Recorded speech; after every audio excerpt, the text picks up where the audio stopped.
মুঘল সাম্রাজ্যের পতন কোনো একটি নির্দিষ্ট কারণে ঘটেনি, বরং এটি ছিল দীর্ঘদিনের রাজনৈতিক, অর্থনৈতিক এবং সামাজিক অবক্ষয়ের ফল।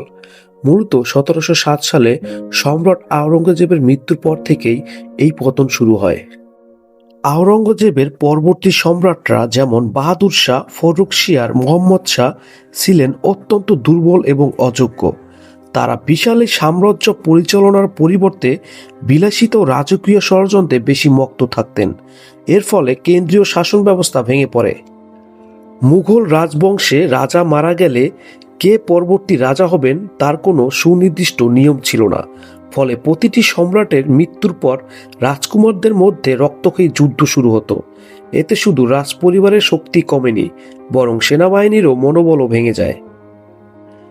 দাক্ষিণাত্য নীতি ও অর্থনৈতিক সংকট সম্রাট আওরঙ্গজেব জীবনের শেষ 25 বছর দক্ষিণ ভারত জয়ের নেশায় ব্যয় করেছিলেন। এই দীর্ঘস্থায়ী যুদ্ধের ফলে রাজকোষ শূন্য হয়ে পড়ে, উত্তর ভারতে শাসন ব্যবস্থা শিথিল হয়ে যায়, কৃষক ও সাধারণ মানুষের ওপর করের বোঝা বৃদ্ধি পায়।